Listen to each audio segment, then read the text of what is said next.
어린 시절 잠깐 함께 살았던 할머니가 남긴 마지막 유언은 단 한 줄이었습니다. 복순이만은 제발 버리지 말아라. 하지만 그 복순이가 사람이 아닌 개라는 걸 알게 되었을 때 모든 것이 바뀌기 시작했죠. 25년 동안 서로를 외면하며 살아온 할머니와 손자, 그리고 그들 사이를 이어준 한 마리 진돗개의 이야기입니다. 진짜 가족이 무엇인지, 버림과 사랑의 진실이 무엇인지 함께 확인해 보시죠. 구독과 좋아요는 더 많은 감동 이야기를 전해드리는 큰 힘이 됩니다. 그리고 지금 어디에서 시청하고 계신지 댓글로 남겨 함께 소통해 주세요. 그럼 지금부터 윤진호 씨와 진돗개 복순이의 이야기를 시작해 보겠습니다.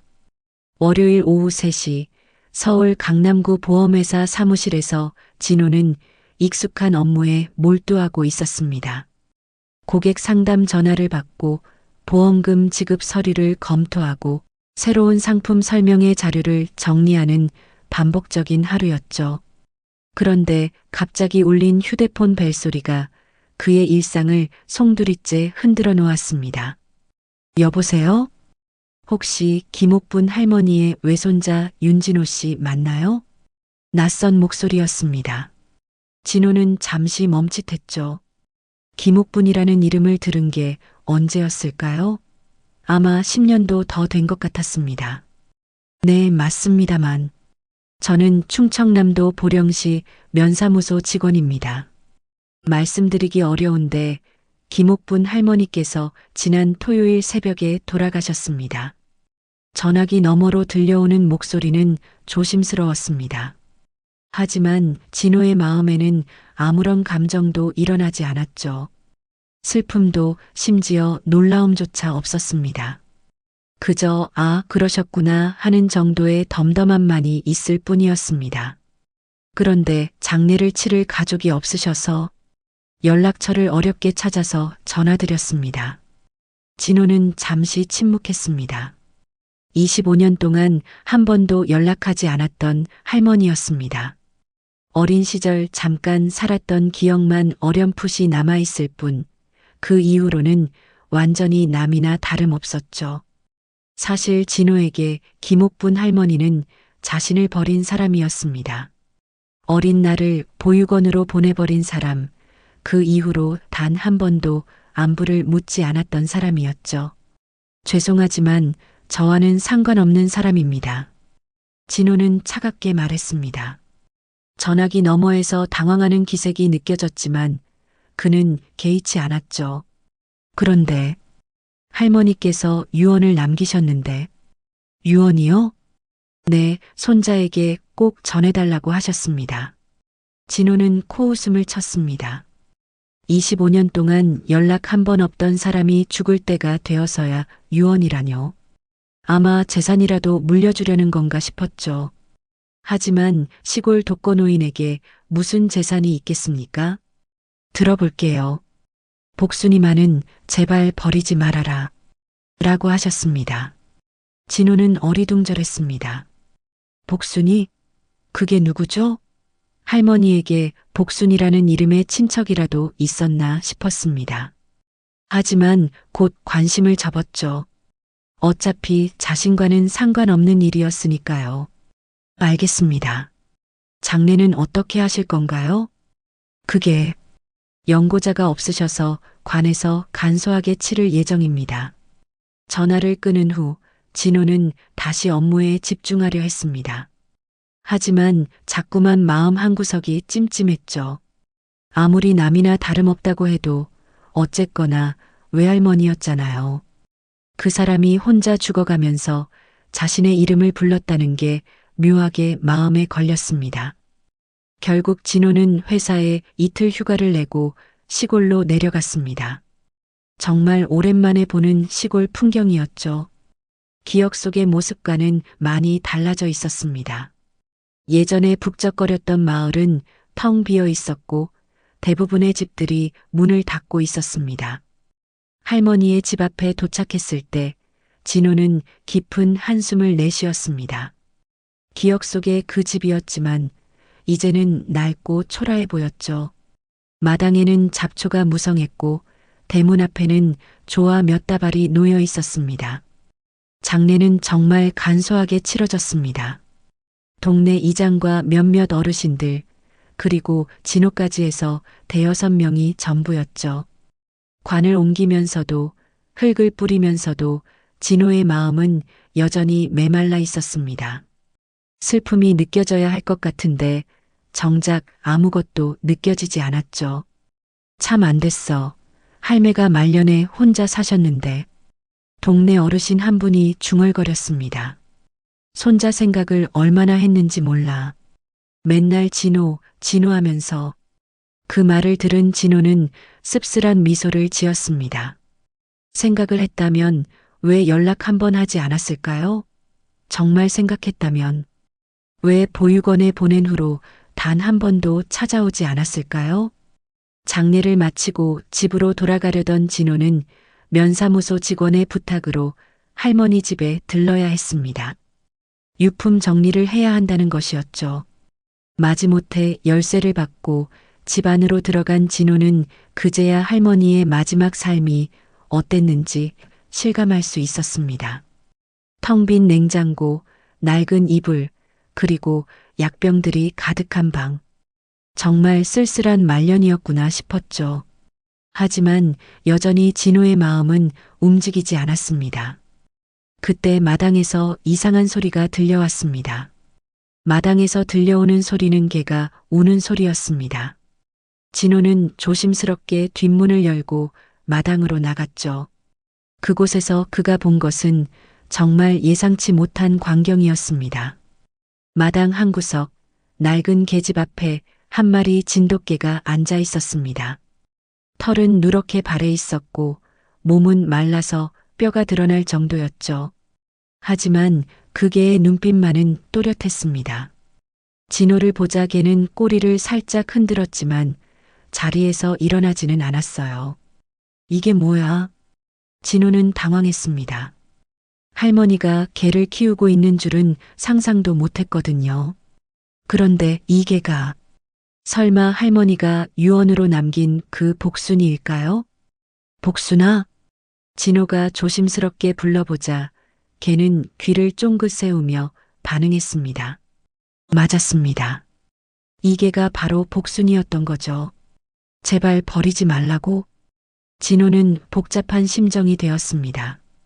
할머니의 마지막 유언이 개에 관한 것이었다니요.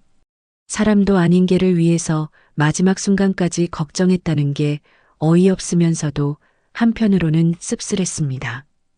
복순이는 여전히 자리에서 일어나지 않고 진호를 바라보고 있었어요. 그 눈빛에는 뭔가 간절함이 담겨 있었습니다. 마치 주인을 기다리고 있었는데 주인 대신 당신이 왔구나 하는 것 같았죠. 진호는 집 안으로 들어가서 냉장고를 뒤졌습니다. 다행히 게 사료 한 봉지가 있었어요. 그걸 그릇에 담아서 복순이 앞에 놓아주자 복순이는 조심스럽게 다가와서 먹기 시작했습니다. 정말 배가 고팠나 봅니다. 사료를 개걸스럽게 먹어치우더니 물그릇에 물까지 다 마셔버렸어요. 할머니가 언제부터 너를 키웠을까? 진호는 혼자 중얼거렸습니다. 복순이는 진호의 목소리에 반응하며 꼬리를 살짝 흔들었죠. 하지만 여전히 거리를 두고 있었습니다. 낯선 사람에 대한 경계심이 있는 것 같았어요. 이웃집에서 박경자 할머니가 나오셨습니다.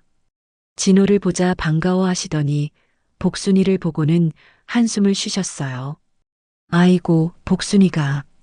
옥분이가 떠난 후로 밥도 제대로 안 먹고 저렇게 앉아만 있어. 복순이를 언제부터 키우셨어요? 한 3년 정도 됐나? 산에서 새끼 때 주워왔더라고. 버려진 걸 옥분이가 데려다 키웠지. 박경자 할머니의 말을 들으니 상황이 조금 이해가 되었습니다. 할머니도 버려진 개를 주워서 키웠던 거죠. 그러니까 마지막에 버리지 말라고 당부했던 것이었습니다. 그런데 이 개를 어떻게 해야 하나요? 진호가 물어보자 박경자 할머니는 난처한 표정을 지으셨습니다. 글쎄, 우리도 키우기 어렵고 보건소에 신고하면 안락사 시킬 텐데. 안락사라는 말을 들은 순간 진호는 왠지 마음이 불편해졌습니다. 할머니의 마지막 부탁이었는데 그걸 무시하고 복순이를 죽게 만들 수는 없었어요. 일단 제가 데려가겠습니다. 진호 자신도 놀라는 말이었습니다. 개를 키워본 적도 없고 서울 원룸에서 혼자 사는데 개를 키운다는 게 말이 되나요? 하지만 복순이를 바라보고 있으니 그냥 버릴 수가 없었습니다. 박경자 할머니는 안도의 표정을 지으셨어요. 그리고 집 안으로 들어가서 복순이의 목줄과 몇 가지 용품들을 가져다 주셨습니다. 옥분이가 정말 좋아했던 개야. 밤에 혼자 무서워할 때도 복순이가 옆에 있으면 안심하더라고. 그 말을 들으니 진호는 더욱 복잡한 마음이 되었습니다. 할머니에게 복순이가 얼마나 소중한 존재였을지 짐작이 갔거든요. 서울로 돌아가는 길, 진호는 복순이를 조수석에 태웠습니다. 복순이는 처음 타보는 자동차가 신기한지 계속 창밖을 바라보고 있었어요.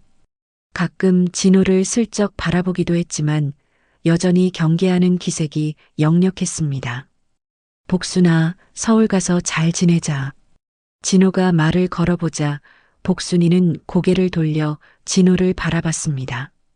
그 눈빛에는 여전히 슬픔이 담겨 있었어요. 아마 주인을 잃은 슬픔일 거예요. 서울에 도착해서 원룸에 들어가자 복순이는 구석에 웅크리고 앉았습니다. 낯선 환경이 무서운 모양이었어요. 진호는 물그릇과 사료그릇을 놓아주고 임시로 담요를 깔아줬습니다. 여기가 이제 너희 집이야. 하지만 복순이는 꼼짝도 하지 않았습니다. 그저 구석에서 진호를 바라볼 뿐이었죠. 진호도 어떻게 해야 할지 몰라서 난감했습니다. 개를 키워본 경험이 전혀 없었거든요. 서울에서의 첫 주는 정말 힘들었습니다. 복순이는 좁은 원룸 구석에서 거의 움직이지 않았고 사료도 조금씩만 먹었어요. 진호가 출근하려고 현관문을 열면 복순이는 불안한 듯 일어섰다가 문이 닫히면 다시 구석으로 돌아가곤 했습니다. 진호 역시 적응이 쉽지 않았죠. 아침마다 복순이 산책을 시켜야 했고 퇴근 후에도 또 산책을 나가야 했습니다. 자유롭던 독신 생활이 갑자기 제약투성이가 되어버렸어요. 친구들과의 술자리도 거절해야 했고 야근도 마음대로 할 수 없었습니다. 아, 진짜 왜 내가 이런 걸 하고 있지? 진호는 종종 혼자 중얼거렸습니다. 복순이를 바라보면서 자꾸만 짜증이 났어요. 할머니가 왜 자신을 이런 상황에 빠뜨렸는지 이해할 수 없었죠. 더욱 답답한 건 복순이가 자신에게 마음을 열지 않는다는 것이었습니다. 사료를 주면 먹고 산책을 시키면 따라오지만 그 이상의 교감은 전혀 없었어요. 진호가 다가가려고 하면 오히려 피하기까지 했습니다. 할머니만 찾는 거구나. 진호는 씁쓸하게 생각했습니다. 복순이에게 자신은 그저 임시로 밥을 주는 사람일 뿐이었어요. 진짜 주인은 이미 세상을 떠난 할머니였죠. 그런데 2주째 되던 금요일 밤 상황이 조금 달라졌습니다. 진호는 회사 동료들과 늦게까지 술을 마시고 집에 돌아왔어요. 술에 완전히 취해서 비틀거리며 현관문을 열었는데 복순이가 평소와 다르게 현관 앞까지 나와 있었습니다. 복순아, 미안 늦었다. 진호는 취한 채로 중얼거리며 소파에 쓰러졌습니다. 그리고 그대로 잠이 들어버렸죠. 다음 날 아침에 깨어보니 복순이가 소파 옆 바닥에 누워 있었어요. 밤새 진호 곁을 지키고 있었던 거였습니다. 진호는 깜짝 놀랐어요. 평소에는 구석에서만 있던 복순이가 자신 곁에 와서 잠을 잤다니요. 복순이도 진호가 깨어나자 조금 당황한 듯 일어나서 제자리로 돌아갔지만 뭔가 달라진 기분이었습니다. 고마워, 복순아. 곁에 있어줘서. 진호가 말하자 복순이는 꼬리를 살짝 흔들었습니다. 처음으로 보인 반응이었죠. 그 이후로 조금씩 변화가 생겼습니다. 복순이는 여전히 거리를 두고 있었지만 진호가 집에 들어올 때면 현관 쪽으로 나와서 기다리기 시작했어요. 그리고 진호가 소파에 앉아서 텔레비전을 볼 때면 조금 떨어진 곳에서 함께 있었습니다. 진호도 복순이에게 조금씩 정이 들기 시작했어요. 퇴근 후 집에 들어가면 복순이가 기다리고 있다는 게 나쁘지 않았습니다. 혼자 사는 쓸쓸함이 조금이나마 덜해지는 기분이었죠. 어느 일요일 오후 진호는 복순이와 함께 근처 공원으로 산책을 나갔습니다. 복순이는 처음에는 조심스러워했지만 점차 주변을 탐색하기 시작했어요. 다른 개들과 만나면 살짝 꼬리를 흔들기도 했고 아이들이 다가오면 얌전히 쓰다듬어지기도 했습니다. 착하네. 진호는 복순이를 보며 미소를 지었습니다. 이제야 복순이가 어떤 성격인지 알 것 같았어요. 원래 사람을 좋아하고 온순한 성격이었지만 할머니를 잃은 슬픔과 낯선 환경에 대한 불안 때문에 마음을 닫고 있었던 거였죠. 집으로 돌아가는 길에 진호는 애완용품 가게에 들렀습니다. 복순이에게 새 목줄과 장난감을 사주고 싶었거든요. 복순이는 새 목줄을 차고 꼬리를 흔들었습니다. 마치 선물을 받은 걸 알고 있는 것 같았어요. 하지만 여전히 넘어야 할 벽이 있었습니다. 복순이는 밤마다 낑낑거리며 울곤 했어요. 아마 할머니를 그리워하는 소리일 거예요. 그럴 때마다 진호는 마음이 아팠습니다. 복순아, 할머니 보고 싶지? 어느 날 밤 진호가 조심스럽게 물어보자 복순이는 진호를 바라보며 작게 울었습니다. 그 울음소리에는 깊은 슬픔이 담겨 있었어요. 나는 사실 할머니가 왜 나를 버렸는지 모르겠어. 진호는 복순이에게 처음으로 속마음을 털어놓았습니다. 복순이는 고개를 갸웃거리며 진호의 말을 듣고 있었어요. 할머니는 너를 끝까지 버리지 말라고 했는데 나는 진작에 버렸잖아. 어린 나이에 보육원에 보내놓고 한 번도 찾아오지 않았어. 복순이는 진호 쪽으로 조금 더 다가왔습니다. 그리고 진호의 발 옆에 조용히 앉았어요. 마치 위로해주는 것 같았습니다. 그래도 너는 좋겠다. 할머니가 마지막까지 너를 걱정해줬으니까. 진호의 목소리에는 부러움과 서운함이 섞여 있었습니다. 복순이는 진호를 올려다보며 작게 꼬리를 흔들었어요. 그 순간 진호는 이상한 감정을 느꼈습니다. 복순이가 자신의 마음을 이해하고 있는 것 같았거든요. 이렇게 한 달이 지나자 진호와 복순이는 나름의 일상을 만들어가고 있었습니다. 아직 완전히 마음을 열지는 못했지만 서로의 존재에 익숙해지고 있었어요. 진호는 더 이상 복순이를 부담스러워하지 않았고 복순이도 진호를 피하지 않았습니다. 하지만 진호는 아직 모르고 있었습니다. 복순이가 가진 비밀을, 그리고 할머니가 남긴 진짜 메시지가 무엇인지 말입니다. 그날 밤 진호는 침대에 누워서 천장을 바라보며 생각에 잠겼습니다. 할머니는 왜 마지막에 복순이 얘기만 했을까요? 손자에 대한 말은 한마디도 없이 오직 개 한 마리만 걱정했던 걸까요? 그렇게 복순이와 함께한 지 1년이 지났습니다. 진호는 회사에 휴직을 신청했어요. 오랫동안 미뤄왔던 할머니 집 정리를 제대로 해야겠다는 생각이 들었거든요. 사실 그동안 할머니에 대한 생각을 피하고 있었는데 복순이와 지내면서 자꾸만 할머니가 떠올랐습니다. 복순아, 할머니 집에 가볼까? 복순이는 진호의 말에 꼬리를 흔들었습니다. 이제는 진호의 목소리 톤만 들어도 기분을 알 수 있을 정도로 가까워졌어요. 진호도 복순이 없는 일상은 상상할 수 없게 되었죠. 다시 찾은 시골집은 1년 전보다 더 을씨년스러워 보였습니다. 마당에는 잡초가 무성했고 지붕기와 몇 장이 떨어져 있었어요. 하지만 복순이는 달랐습니다. 차에서 내리자마자 꼬리를 치며 집 안으로 뛰어들어갔죠. 여기가 내 진짜 집이구나. 진호는 복순이가 신나게 뛰어다니는 모습을 보며 미소를 지었습니다. 복순이는 마당 구석구석을 냄새 맡으며 돌아다녔어요. 아마 할머니의 냄새를 찾고 있는 것 같았습니다. 집안은 1년 동안 방치되어 먼지가 쌓여 있었습니다. 진호는 창문을 열어 환기를 시키고 하나씩 정리를 시작했어요. 할머니의 옷가지들, 낡은 그릇들, 오래된 사진들. 하나하나 들여다보니 할머니의 삶이 느껴졌습니다. 그런데 복순이가 이상한 행동을 하기 시작했어요. 안방 벽장 앞에서 계속 지저대는 거였습니다. 처음에는 쥐라도 있나 싶어서 무시했는데 계속해서 같은 곳만 보고 짖었어요. 복순아, 왜 그래? 거기 뭐가 있어?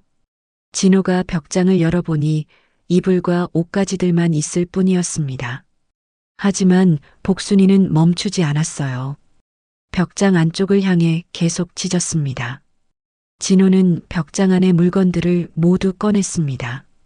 그리고 벽장 안쪽을 자세히 살펴보니 한쪽 구석에 철제 상자 하나가 놓여 있었습니다. 복순이는 진호가 상자를 꺼내자 조용해졌습니다. 마치 자신의 임무를 다한 것 같은 표정이었어요. 철제 상자는 잠금 장치가 있었지만 오래되어서 쉽게 열렸습니다. 상자를 열어보고 진호는 깜짝 놀랐어요. 그 안에는 자신의 어린 시절 사진들이 가득 들어 있었거든요. 사진들을 하나씩 꺼내보니 모두 진호가 할머니와 함께 있던 시절의 것들이었습니다. 마당에서 뛰어노는 모습, 할머니와 함께 밥을 먹는 모습, 할머니 무릎에 안겨서 책을 보는 모습. 진호는 이런 사진들이 있었다는 것도 몰랐어요. 사진 아래에는 편지들이 있었습니다. 모두 할머니의 글씨였죠. 하나는 진호가 보육원에 간 직후에 쓴 것 같았고 다른 하나는 비교적 최근에 쓴 것 같았습니다.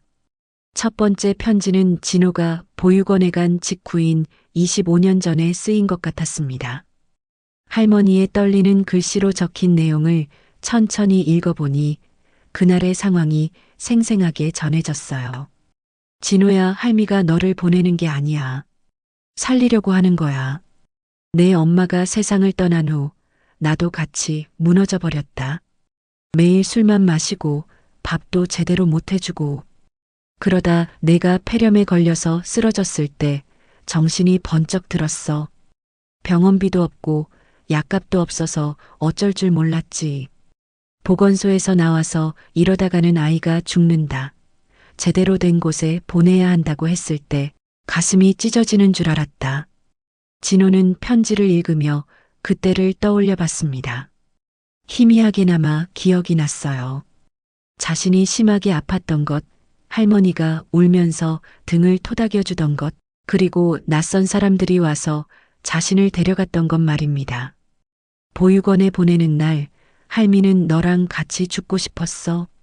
하지만 그럴 수는 없었다. 너는 살아야 했으니까. 좋은 곳에서 공부하고 밥도 제대로 먹고 아프면 바로 병원에 갈 수 있는 곳에서 자라야 했으니까. 할미가 할 수 있는 건 그것뿐이었어. 눈물이 주룩주룩 흘러내렸습니다. 진호는 25년 동안 할머니를 원망하며 살았는데 할머니는 자신을 살리기 위해서 가장 아픈 선택을 했던 거였어요. 매일 보고 싶었다. 찾아가고 싶었다. 하지만 갈 수가 없었어. 너를 다시 데려와서 힘들게 할 수는 없었거든. 그냥 멀리서라도 내가 잘 자라기만을 바랐다. 미안하다, 진호야. 할미가 더 잘해줬어야 했는데.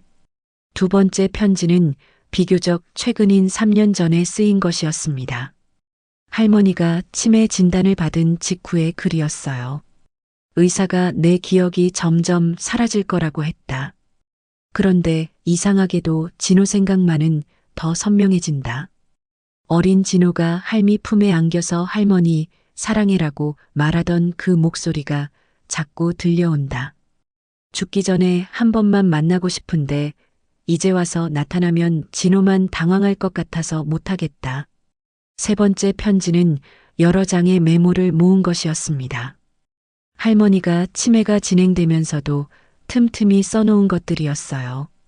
같은 내용이 반복되어 있었지만 그 간절함이 고스란히 전해졌습니다. 진호 보고 싶다. 미안하다. 진호 용서해줘. 할미가 미안하다. 마지막 편지는 복순이에 관한 이야기였습니다. 산에서 복순이를 처음 봤을 때 진호가 생각났다. 추위에 떨고 있는 모습이 어린 진호와 똑같았어. 그래서 데려왔다. 복순이를 돌보면서 진호를 키우던 시절이 자꾸 떠올랐다. 복순이는 참 영리하다. 내 마음을 다 알고 있는 것 같아. 밤에 무서워하면 옆에 와서 지켜주고 아플 때는 약 가져오라고 짖기도 하고. 진호는 복순이를 바라봤습니다. 복순이는 진호를 조용히 바라보고 있었어요. 그 눈빛에는 깊은 이해가 담겨 있었습니다. 복순이가 나보다 먼저 죽을까봐 걱정이다. 그러면 나는 또 혼자가 되잖아.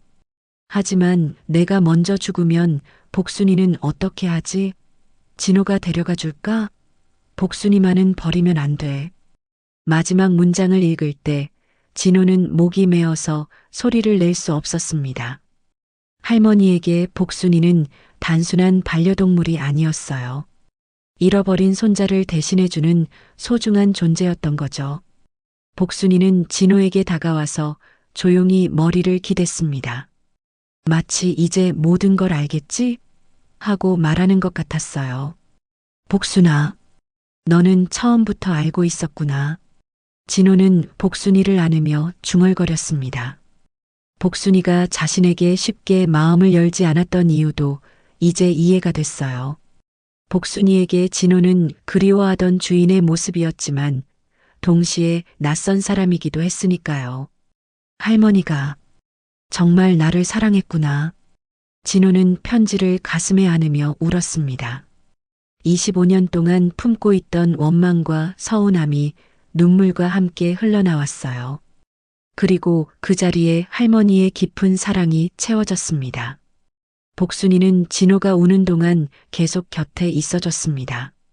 가끔 진호의 손을 하자주기도 하고 조용히 꼬리를 흔들어주기도 했어요. 마치 할머니가 진호를 위로해주는 것 같았습니다. 미안해, 복순아. 너를 이해하지 못해서. 진호가 사과하자 복순이는 꼬리를 크게 흔들었습니다. 그리고 진호의 무릎에 턱을 올리고 편안하게 눈을 감았어요. 이제야 진짜 주인을 만난 것 같다는 표정이었습니다. 그날 오후 진호는 할머니 산소를 찾아갔습니다. 복순이도 함께 데려갔어요. 산소 앞에 도착하자 복순이는 조용히 앉아서 묘비를 바라봤습니다. 할머니, 이제야 알겠어요. 할머니가 얼마나 저를 사랑했는지, 얼마나 힘든 선택을 하셨는지. 미안해요. 그리고 감사해요. 진호는 묘비 앞에 무릎을 꿇고 깊게 절했습니다. 복순이도 진호 옆에서 조용히 엎드렸어요. 복순이도 잘 돌볼게요. 할머니가 그토록 아끼던 이 개를 제대로 사랑해 줄게요. 그 순간 바람이 불어왔습니다.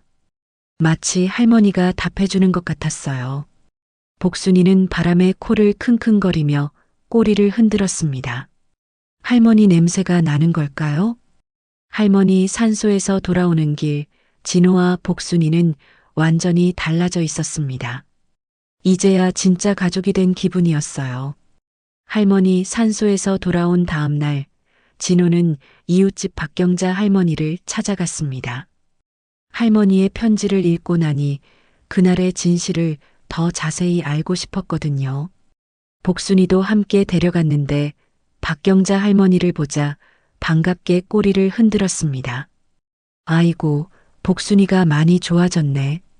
어제까지만 해도 풀이 죽어 있더니. 박경자 할머니는 복순이를 쓰다듬으며 말씀하셨어요. 그리고 진호를 보더니 묘한 표정을 지으셨습니다. 그런데 내가 왜 아직 여기 있어? 서울로 안 돌아가고? 할머니, 제가 여쭤볼 게 있어서요. 진호는 조심스럽게 말을 꺼냈습니다. 박경자 할머니는 진호의 진지한 표정을 보고는 안으로 들어가자고 하셨어요. 어린 시절, 제가 보육원에 가게 된 그날, 정말 어떤 상황이었는지 알고 싶습니다. 박경자 할머니는 잠시 망설이시더니 깊은 한숨을 쉬셨습니다. 그걸 왜 묻니? 다 지난 일인데. 할머니가 남긴 편지를 봤습니다. 그런데 제가 알고 있던 것과 너무 달라서요. 진호가 간절하게 말하자 박경자 할머니는 고개를 끄덕이셨어요. 그래, 이제 말해도 되겠구나. 옥분이가 살아있을 때는 말하지 말라고 했거든. 박경자 할머니는 차를 끓이며 천천히 입을 열기 시작했습니다. 내 엄마가 세상을 떠났을 때 너도 기억나니? 그때 옥분이가 완전히 무너졌어. 하루 종일 술만 마시고 밥도 안 먹고 너한테도 제대로 신경을 못 썼지. 진호는 고개를 끄덕였습니다. 어린 나이였지만 할머니가 매일 우시던 모습은 기억나거든요. 그러다가 내가 폐렴에 걸렸어. 그것도 심하게. 열이 40도까지 올라가서 경련까지 일으켰지. 옥분이가 등에 업고 보건소로 뛰어갔는데 거기서 큰 병원으로 가라고 하더라고. 박경자 할머니의 목소리가 떨렸습니다. 그런데 병원비가 없었어. 옥분이가 일도 제대로 못하고 있었거든.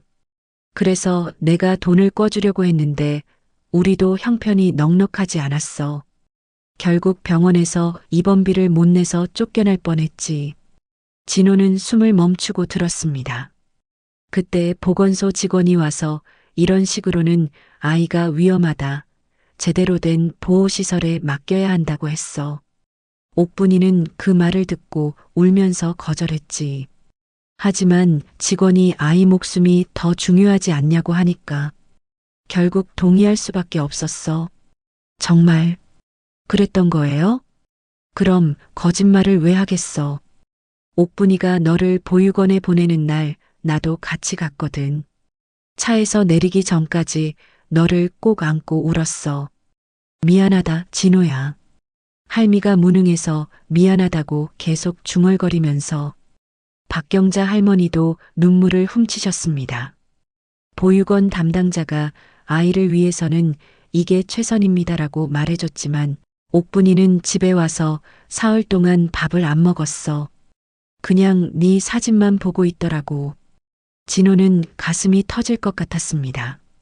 할머니가 얼마나 마음 아파했을지 상상이 되었거든요. 그 이후로도 계속 너를 그리워했어. 네 생일 되면 꼭 미역국 끓여서 상에 놔뒀지. 보육원에 찾아가고 싶어 했지만 못 갔어. 왜요? 너를 다시 데려올 수 없다는 걸 알고 있었거든. 그럼 너만 더 힘들어질 거 아니야? 그래서 참았어. 멀리서라도 내가 잘 자라기만을 바라면서 말이야. 박경자 할머니는 복순이를 보며 말을 이었습니다. 복순이를 데려온 것도 그 때문이야. 산에서 추위에 떨고 있는 복순이를 보고 저게 우리 진호 같다고 하면서 데려온 거지. 그 이후로 복순이한테 내 이름을 자주 불러줬어. 제 이름을요? 응. 복순아, 진호 보고 싶다 복순아. 진호는 잘 지내고 있을까? 맨날 그런 소리만 했어. 복순이도 그래서 내 이름을 아는 거야. 진호는 복순이를 바라봤습니다. 복순이는 진호를 보며 살짝 꼬리를 흔들었어요. 치매에 걸린 후에도 너만큼은 기억했어. 다른 건 다 잊어버려도 진호라는 이름만은 또렷하게 기억하더라고. 그래서 마지막에도 복순이만은 버리지 말아라고 했을 거야. 옥분이한테는 복순이가 너였으니까. 박경자 할머니는 진호의 손을 잡으며 말씀하셨습니다. 옥분이가 널 버린 게 아니야. 살리려고 했던 거지. 그걸 꼭 알아둬. 네, 이제 알겠어요. 진호는 고개를 끄덕이며 눈물을 훔쳤습니다. 그리고 복순이도 잘 돌봐줘. 저 아이는 옥분이가 너를 그리워하는 마음으로 키운 거야. 자주 복순이한테 우리 진호라고 불러줬거든. 그래서 복순이가 저를 처음 봤을 때 그런 표정을 지었구나. 그렇지. 자기가 그토록 들어온 진호가 나타났으니까. 처음에는 낯설어 했지만 금방 알아봤을 거야. 박경자 할머니는 복순이를 쓰다듬으며 말씀하셨어요. 복순아, 이제 진짜 주인 만났구나. 할미가 그토록 보고 싶어 하던 진호 말이야. 복순이는 박경자 할머니의 손을 핥으며 꼬리를 흔들었습니다. 옥분이가 마지막에 한 말이 있어. 복순이는 내가 진호에게 주는 마지막 선물이다라고 했어. 그 말 뜻을 이제 알겠지? 진호는 복순이를 안으며 고개를 끄덕였습니다. 할머니는 복순이를 통해서 자신의 사랑을 전해주려고 했던 거였어요. 할머니는 정말 저를 사랑해 주셨군요. 당연하지. 너는 옥분이에게 세상에서 가장 소중한 존재였어. 그걸 잊지 마.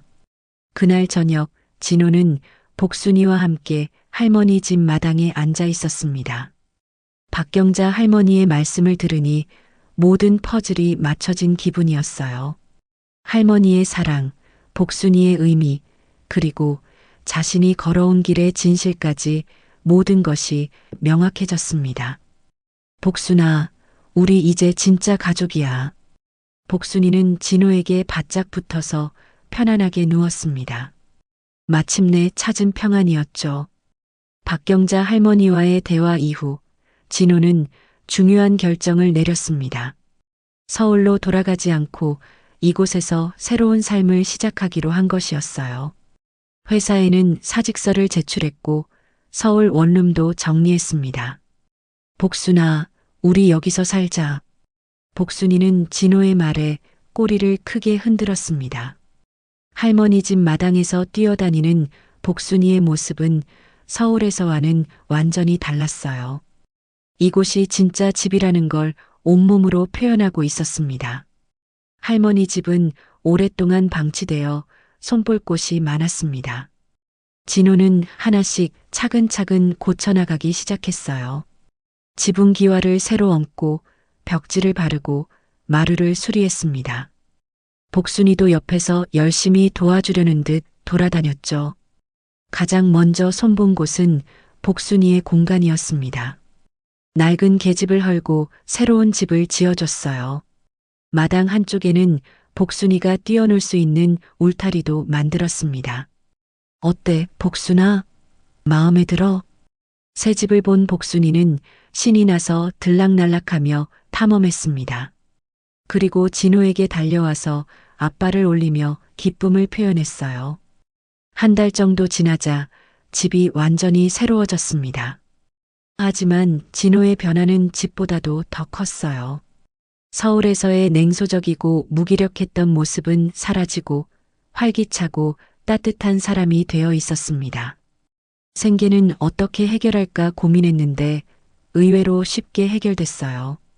보험회사에서 쌓은 경험을 바탕으로 온라인 보험 상담 업무를 시작한 거죠. 시골에서도 인터넷만 있으면 충분히 할 수 있는 일이었습니다. 고객님, 화면이 잘 보이시나요? 진호는 컴퓨터 앞에 앉아서 화상 상담을 진행했습니다. 화면 너머로 서울의 고객과 대화하면서도 창밖으로는 마당에서 뛰어노는 복순이가 보였어요. 이런 삶이 훨씬 좋았습니다. 동네 사람들과도 금방 친해졌어요. 처음에는 서울에서 온 젊은이라며 어색해했지만 진호의 성실하고 친근한 모습에 마음을 열기 시작했습니다. 진호야, 반일 좀 도와줄래? 진호야, 우리 집 컴퓨터 좀 봐줄래? 이웃들의 부탁이 하나둘 늘어갔고 진호는 기꺼이 도와줬습니다. 서울에서는 이웃이 누군지도 몰랐는데 이곳에서는 모든 사람이 가족 같았어요. 박경자 할머니는 진호의 변화를 가장 기뻐하셨습니다. 옥분이가 보면 얼마나 좋아할까? 진호가 이렇게 잘 컸다고 자랑하고 싶을 거야. 할머니, 제가 이렇게 변할 수 있었던 건 복순이 덕분이에요. 정말 그랬습니다. 복순이가 없었다면 진호는 여전히 서울에서 외롭고 메마른 삶을 살고 있었을 거예요. 복순이는 진호에게 사랑이 무엇인지, 가족이 무엇인지 가르쳐 준 선생님이었습니다. 계절이 바뀌어 가을이 왔습니다. 마당의 감나무에는 주황색 감이 주렁주렁 열렸어요. 할머니가 심어놓은 나무였습니다. 진호는 감을 따서 복순이와 함께 나눠 먹었어요. 복순아, 할머니가 우리를 위해 심어 놓으신 거야.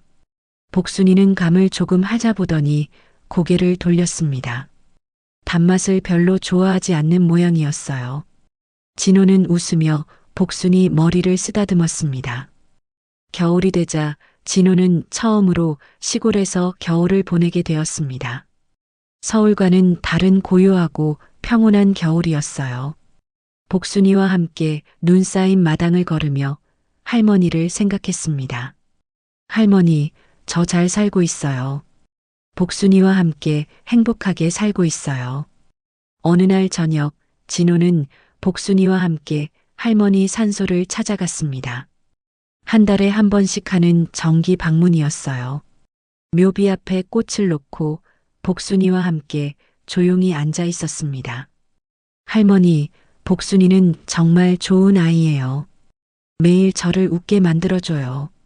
아침에 일어나면 제일 먼저 저를 찾아와서 인사하고 제가 일할 때는 옆에서 조용히 기다려줘요. 밤에 무서우면 옆에 와서 지켜주기도 하고요. 복순이는 묘비를 바라보며 작게 울었습니다.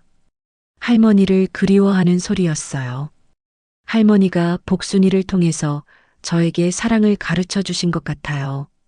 혼자 사는 법만 알았던 제가 이제는 누군가를 돌보고 사랑하는 법을 배웠어요.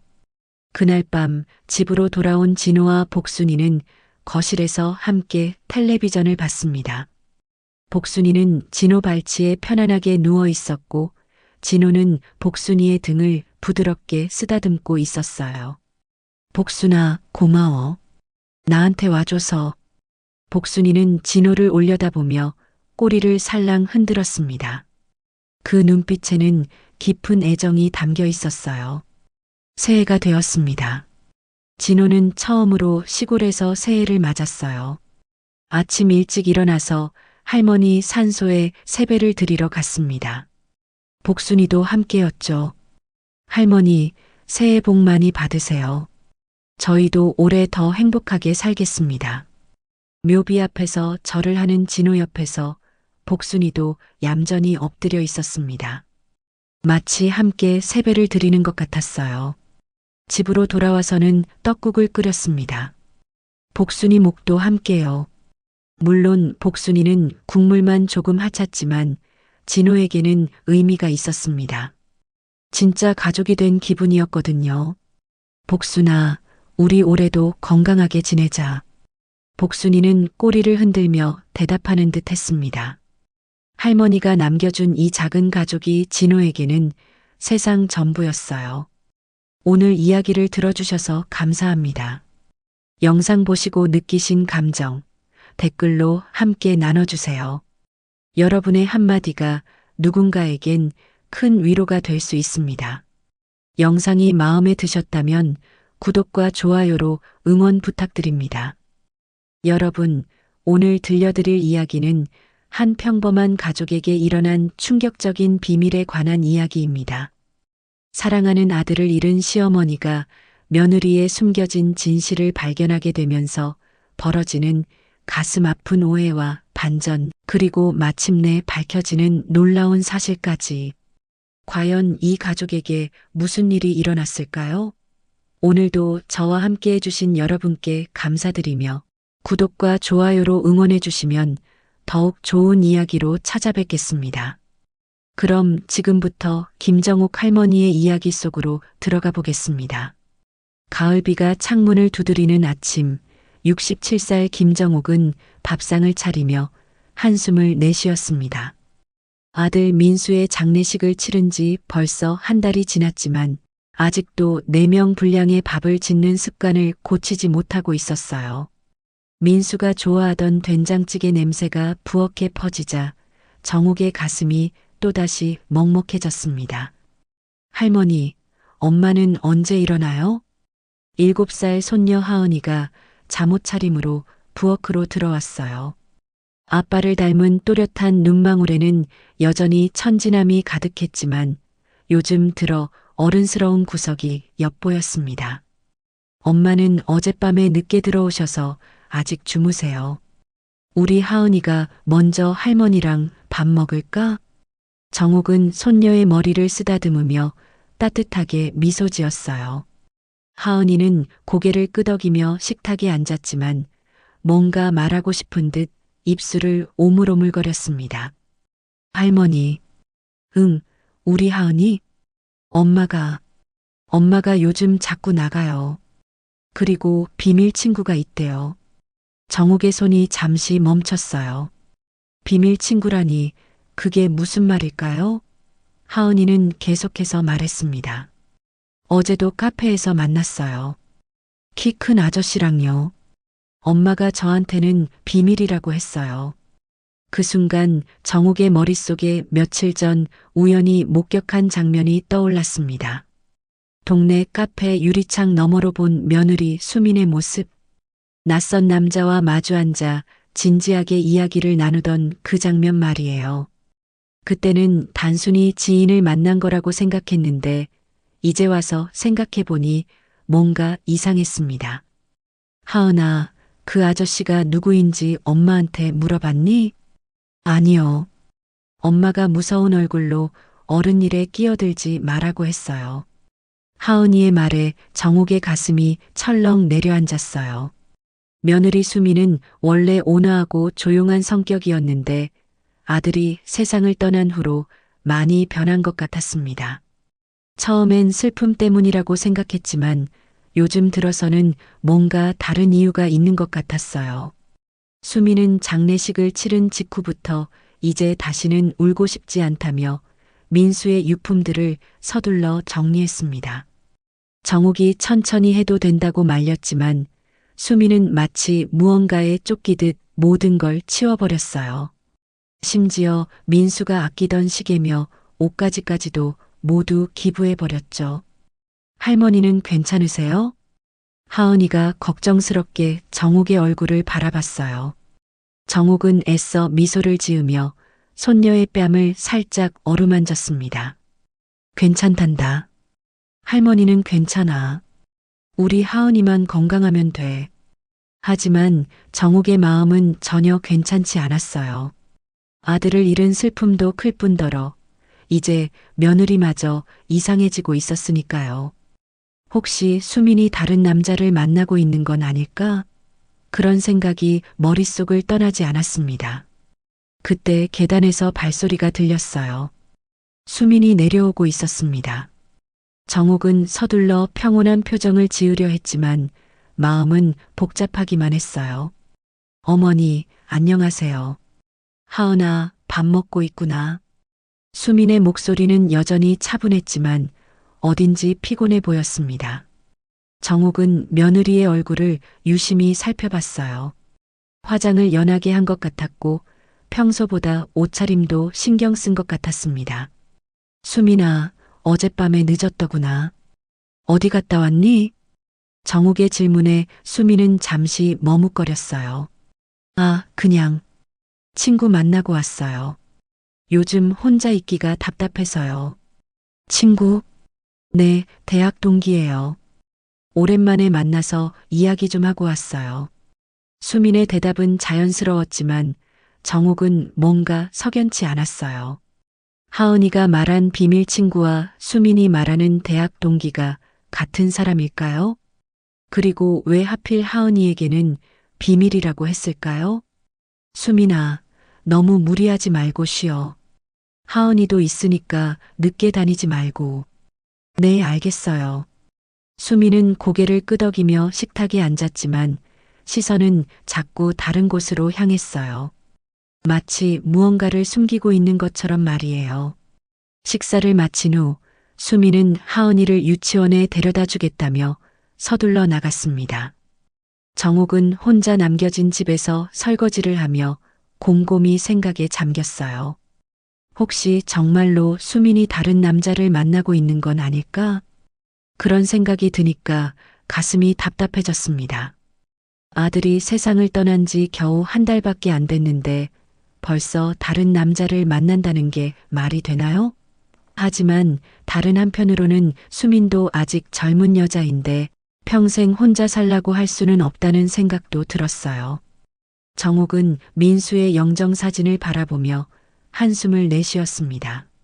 민수야, 엄마가 어떻게 해야 할까? 수민이가 요즘 너무 이상해. 혹시 내가 걱정했던 일이 일어나는 건 아닐까? 하지만 사진 속 아들은 여전히 환한 미소만 짓고 있을 뿐이었어요. 정옥은 이런 자신의 생각이 며느리에 대한 의심일 뿐이길 바랐습니다. 하지만 하은이의 말이 계속 마음에 걸렸어요. 오후 3시 정옥은 하은이를 데리러 유치원으로 향했습니다. 평소보다 일찍 나선 이유는 하나였어요. 그 카페 앞을 지나가 보고 싶었거든요. 걸어가면서도 마음 한구석이 불편했습니다. 혹시 자신이 며느리를 의심하는 게 잘못된 건 아닐까 하는 생각 때문이었어요. 아니야, 그냥 확인만 해보는 거야. 혹시 모르잖아. 정옥은 스스로를 달래며 발걸음을 재촉했습니다. 카페 앞에 도착했을 때 유리창 너머로 낯익은 뒷모습이 보였어요. 바로 수민이었습니다. 그리고 그 맞은편에는 키가 크고 양복을 입은 남자가 앉아 있었어요. 정옥의 가슴이 쿵 내려앉았습니다. 하은이의 말이 사실이었구나. 정옥은 조심스럽게 카페 유리창 근처로 다가갔어요. 두 사람은 진지하게 대화를 나누고 있었는데 수민의 표정이 평소와는 전혀 달랐습니다. 밝고 편안해 보였거든요. 그 순간 남자가 수민의 손을 살짝 잡는 게 보였어요. 정옥은 숨이 막힐 것 같았습니다. 수민은 그 손을 뿌리치지 않았어요. 오히려 미소까지 지었습니다. 저럴 수가. 정옥은 황급히 그 자리를 떠났어요. 가슴이 두근거리고 머리가 어지러웠습니다. 유치원까지 가는 동안 온갖 생각이 머릿속을 맴돌았어요. 민수가 죽은 지 겨우 한 달인데 어떻게 저럴 수가 있지? 유치원에서 하은이를 데리고 나오는 길에 정옥은 애써 평정심을 유지하려 했어요. 하지만 손녀가 무심코 던진 말에 다시 한번 충격을 받았습니다. 할머니, 어제 엄마가 전화로 누구랑 이야기했는데 사랑해라고 말했어요. 정옥은 걸음을 멈췄어요. 하은이는 아무것도 모르는 표정으로 할머니를 올려다봤습니다.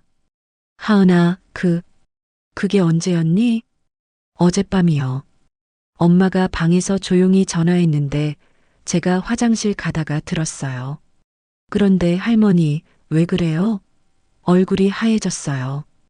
정옥은 애써 미소를 지으며 손녀의 손을 꼭 잡았습니다. 아니야, 할머니는 괜찮아. 우리 집에 가자. 하지만 정옥의 마음은 전혀 괜찮지 않았어요.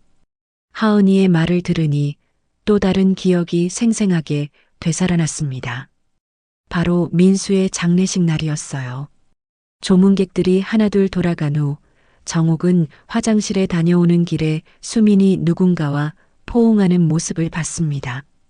그때는 그냥 조문객이라 생각했는데 지금 생각해보니 그 남자의 키와 체격이 오늘 카페에서 본 남자와 비슷했어요. 설마 그때부터?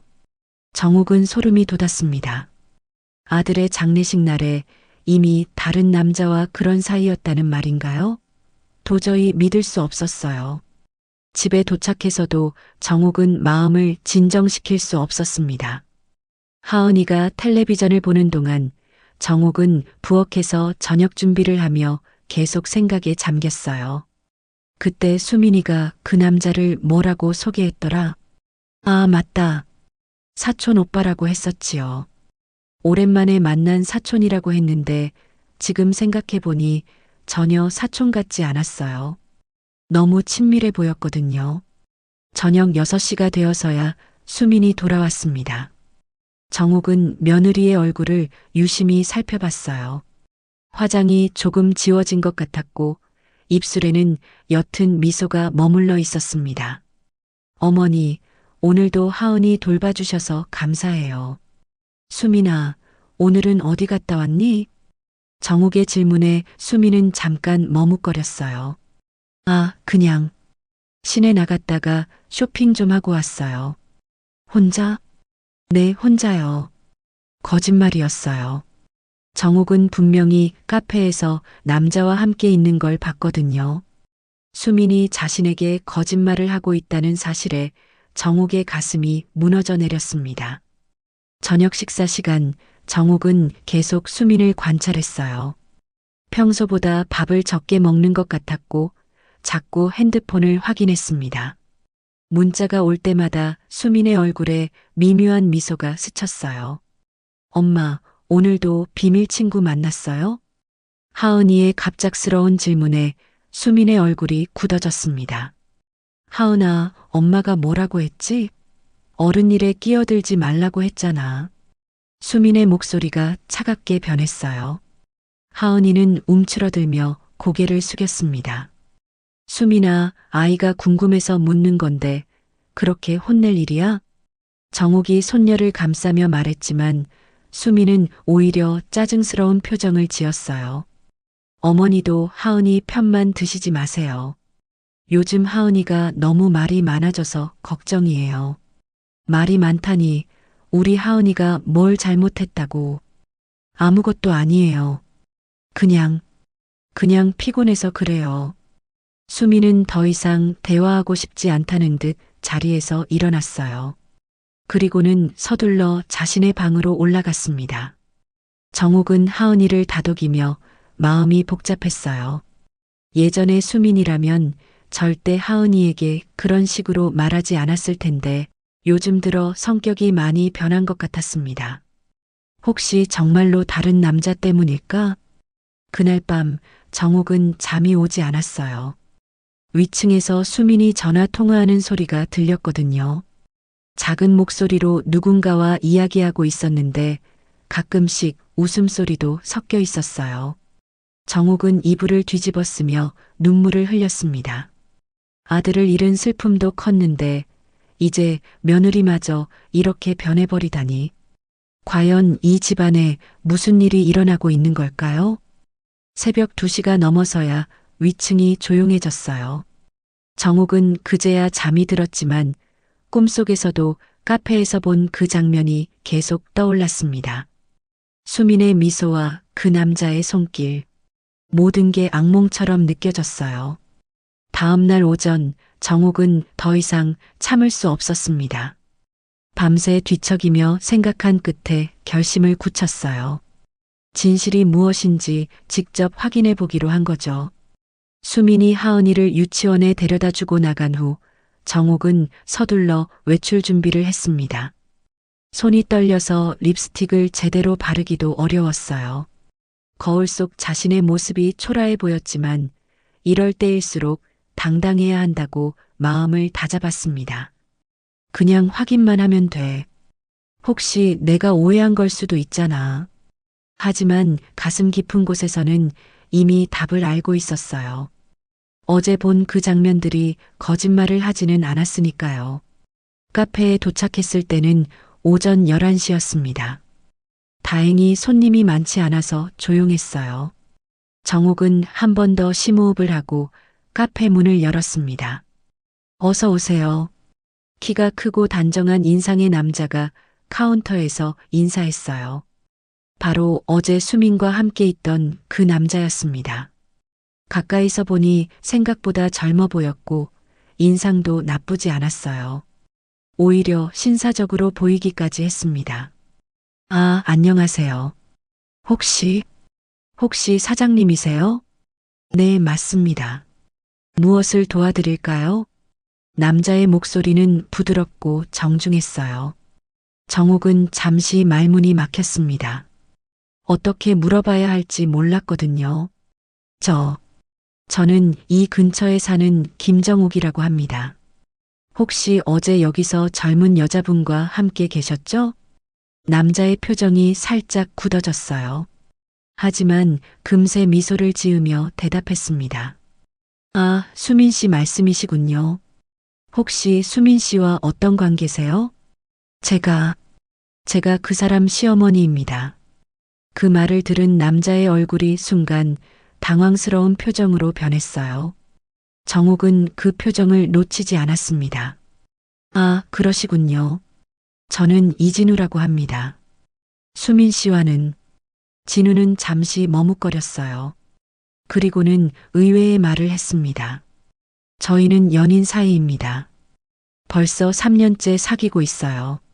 정옥은 그 자리에서 기절할 뻔했습니다. 3년째라고? 그럼 민수가 살아있을 때부터 수민이 이 남자와 바람을 피웠다는 말인가요? 3년째라고 하셨나요? 네, 맞습니다.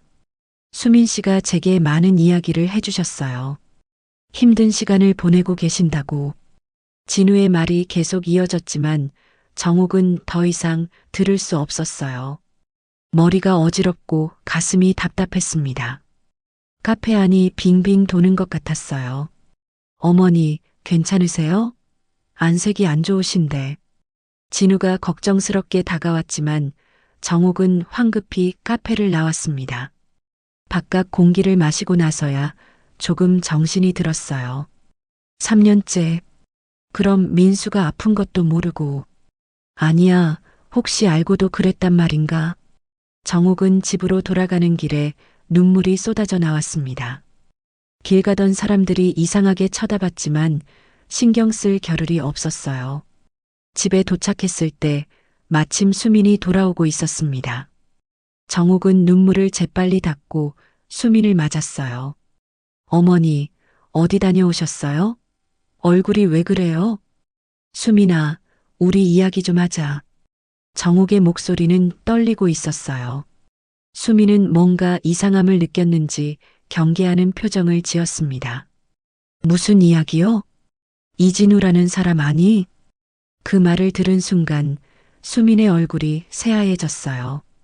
정옥은 그 모든 게 사실이었다는 걸 확신했습니다. 어머니가 어떻게 내가 직접 만나고 왔다.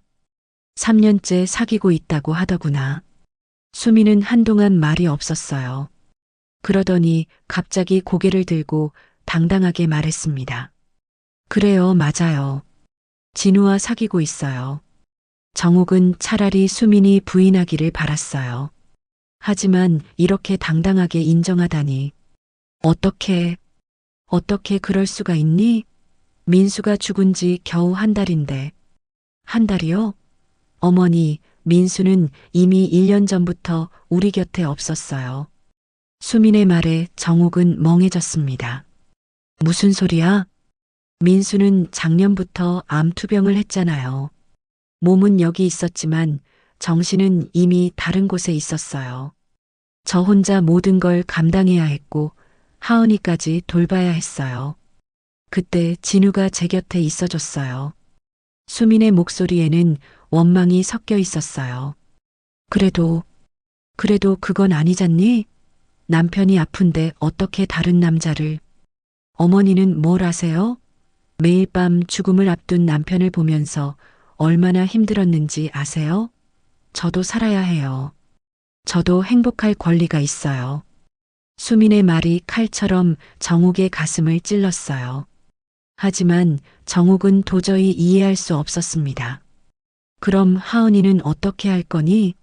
그 아이가 얼마나 혼란스러워하는지 몰라. 하은이는 제가 알아서 할게요. 어머니가 신경 쓰실 일 아니에요. 신경 쓸 일이 아니라고? 하은이는 내 손녀야. 정옥의 목소리가 높아졌어요. 그때 현관문이 열리며 하은이가 들어왔습니다. 아마 유치원에서 일찍 끝났나 봐요. 할머니, 엄마 왜 싸워요? 하은이의 맑은 목소리가 두 사람의 대화를 멈춰 세웠어요. 정옥은 손녀를 보자 눈물이 또다시 쏟아져 나왔습니다. 수미는 하은이를 보더니 갑자기 가방을 들고 일어섰어요. 하은아, 엄마랑 할머니 집 떠날까? 어디로요? 우리만의 집으로. 더 이상 여기서는 못 살겠어. 정옥은 깜짝 놀랐어요. 수민아, 제발. 하은이만은. 하은이는 제 딸이에요. 어머니가 끼어들 일 아니에요. 수민은 하은이의 손을 잡고 위층으로 올라갔어요. 정옥은 그 자리에 주저앉아 오열했습니다. 이 모든 게 꿈이었으면 좋겠다고 생각했지만 현실은 너무나 잔혹했어요. 위층에서 짐 싸는 소리가 들려왔어요. 정옥은 가슴이 찢어지는 것 같았습니다. 아들도 잃고 이제 손녀까지 잃게 되는 건가요? 그날 저녁 정옥이 눈물로 범벅이 된 채 혼자 앉아 있을 때 현관문이 열렸습니다. 민수의 고모인 박명희가 들어왔어요. 62살인 명희는 평소에도 남의 일에 참견하기를 좋아했는데 오늘은 유난히 심각한 표정이었습니다. 언니, 무슨 일이에요? 왜 이렇게 울고 계세요? 명희가 정옥 옆에 앉으며 물었어요. 정옥은 고개를 들어 신우이를 바라봤습니다. 평소 같으면 명희의 참견이 귀찮았겠지만 지금은 누군가와 이야기하고 싶었어요. 아가씨, 수민이가. 정옥은 억지로 눈물을 닦으며 하루 종일 있었던 일을 털어놨습니다. 이진우와의 만남, 수민의 당당한 고백, 그리고 이사를 간다는 말까지 모든 걸 다 이야기했어요. 명희는 이야기를 들으며 점점 얼굴이 굳어졌습니다. 그러더니 혀를 차며 말했어요. 아이고, 그러게 내가 처음부터 그 여자가 이상하다고 했잖아요. 언니가 너무 믿으셨어. 아가씨, 그런 소리 하지 마. 수민이도 힘들었을 거야. 힘들었다고요? 언니, 아직도 그 여자 편드실 거예요? 남편이 죽어가는데 다른 남자랑 바람 피운 여자를요? 명희의 목소리가 날카로워졌어요. 정옥은 가슴이 아팠지만 한편으로는 명희의 말이 일리가 있다고 생각했습니다. 그런데 언니, 그것만 이상한 게 아니에요. 무슨 소리야? 명희는 주변을 둘러보더니 목소리를 낮췄어요. 며칠 전에 은행에서 일하는 내 친구한테 들었는데 수민이가 민수명의 계좌에서 돈을 빼냈대요. 그것도 꽤 큰 금액을요. 정옥의 얼굴이 하얘졌습니다. 설마 보험금 말이야? 네, 맞아요. 민수가 죽고 나서 보험금이 나왔잖아요. 그 돈 일부를 몰래 인출했다는 거예요. 정옥은 머리가 띵해졌어요. 보험금은 하은이를 위해 모아둔 건데 수민이 그 돈을 빼서 뭘 했단 말인가요? 얼마나 빼냈는데? 정확한 금액은 모르겠지만 적지 않은 돈이라고 하더라고요. 혹시 그 남자 카페 운영하는데 보탠 건 아닐까요? 명희의 추측에 정옥은 온몸에 소름이 돋았어요. 설마 수민이 하은이의 미래를 위한 돈을 다른 남자에게 줬단 말인가요? 언니, 이제라도 정신 차리세요. 그 여자 진짜 별종이에요. 우리 민수가 살아있을 때부터 딴 남자랑 바람 피우고 죽고 나서는 보험금까지 가져가고 이런 며느리 처음 봐요. 명희의 말이 계속 이어졌지만 정옥은 더 이상 들을 수 없었어요. 가슴이 터질 것 같았거든요. 그때 위층에서 발소리가 들렸어요. 수민이 큰 가방 2개를 들고 내려오고 있었습니다.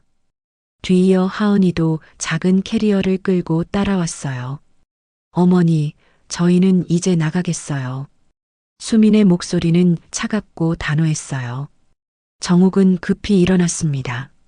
수민아, 제발 다시 생각해봐. 하은이는 여기가 집이잖아. 아니에요. 여기는 더 이상 우리 집이 아니에요. 명희가 끼어들었어요. 야, 너 지금 뭐 하는 거야? 시어머니한테 그렇게 말해도 되는 거야? 수민이 명희를 쳐다봤어요.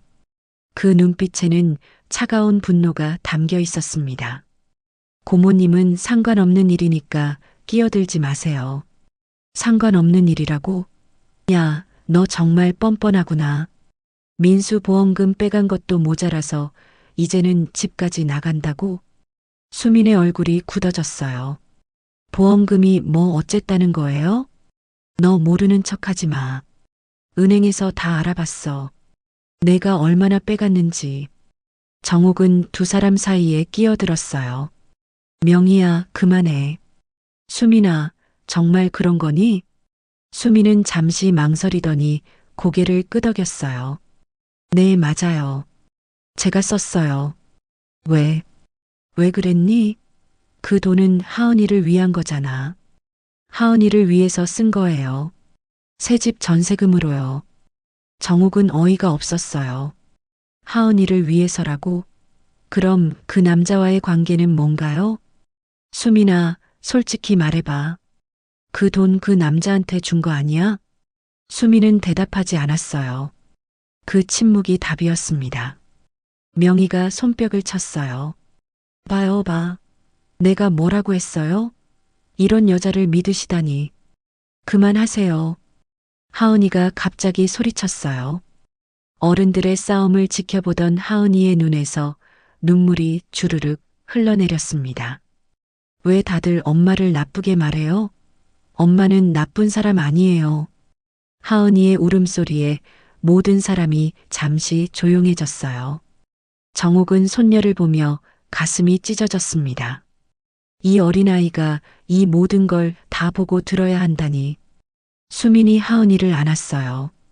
하은아, 괜찮아. 우리 새 집에 가면 조용할 거야. 엄마, 할머니는 안 가요? 하은이의 순진한 질문에 수민은 대답하지 못했어요. 정옥은 손녀에게 다가가려 했지만 수민이 하은이를 막아섰습니다. 수민아, 제발. 하은이만은. 안 돼요. 하은이는 제 딸이에요. 더 이상 여기 있으면 하은이만 상처받아요. 수민은 하은이의 손을 잡고 현관문으로 향했어요. 정옥은 따라가며 애원했습니다. 수민아, 다시 생각해봐. 우리 다시 이야기해보자. 이미 늦었어요. 어머니는 저를 믿지 않잖아요.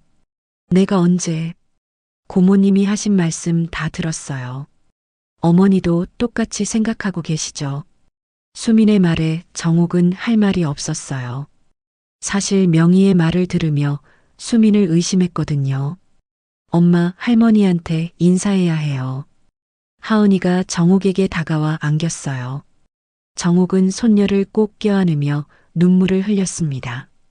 할머니, 저 할머니 보고 싶을 거예요.